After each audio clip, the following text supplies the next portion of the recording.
High friends, Pandian stores real next ப்ரோமோவில் நம்ம மயில் சென்னையிலேருந்து வாங்கிட்டு வந்த திங்ஸ் எல்லாம் அவங்களுக்கு கொடுக்குறாங்க. எல்லோரும் ரொம்ப சந்தோஷப்படுறாங்க. அதே நேரத்தில் பாண்டியன் பிள்ளைங்க சந்தோஷமாக இருக்காங்க அப்படின்னு ரொம்ப நெகிழ்ச்சியாக ஃபீல் பண்ணுறாரு. எங்கள் அம்மா வீட்லேயும் நான் போய் குடிச்சிட்டு வந்துடுறேன் அப்படின்னு மயில் போகிறாங்க. அங்கே போகும்போது சரவணன், எனக்கு வேலை இருக்குது, நான் கூட வரலன்னு கோச்சிக்காத, நான் 3 நாள் தான் லீவ் போட்டிருந்தேன்னு சொல்கிறாங்க.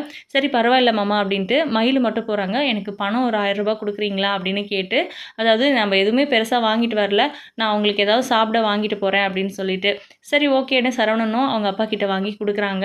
அந்த பணத்தை எடுத்துக்கிட்டு வீட்டுக்கு போகிறாங்க. சாப்பிட ஏதாவது வாங்கிட்டு வந்திருக்கலாமேன்னு அவங்க தங்கச்சி கேட்க, நான் உனக்கு ஆர்டர் பண்ணி தரேன் ஃபுட்டு, உனக்கு என்ன பிடிக்குமோ அதை வாங்கி தரணும்னு தான் இதோ பாரு காசு வாங்கிட்டு வந்திருக்கேன் மாமா கிட்ட அப்படின்னு சொல்லி ஆர்டர் பண்ணுறாங்க. கதிர் தான் வருவாருன்னு இவங்க கொஞ்சம் கூட எதிர்பார்க்கறதில்ல.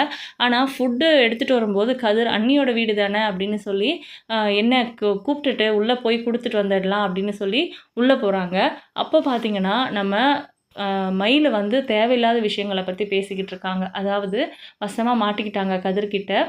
நீ பாட்டுக்கு எதேதோ பொய் சொல்லி கவரிங் நகையை போட்டு கல்யாணம் பண்ணி கொடுத்துட்ட, அந்த வீட்டில் அந்த பொய்யெல்லாம் மறைச்சி நான் வாழ்கிறதே பெரிய விஷயம், இதெல்லாம் என் புருஷனை கைக்குள்ளே போட்டுக்கலன்னு என்கிட்ட கோச்சுக்கு வேற செய்கிறியாமா அப்படின்லாம் கேட்டுக்கிட்டு இருக்காங்க. இதை கேட்ட உடனே கதிர்க்கு சபாஷ் அப்படின்ட்டு உள்ளே போகிறாரு. உள்ளே போகும்போது தம்பி அது அப்படின்னு எல்லாரும் சமாளிக்க பார்க்குறாங்க.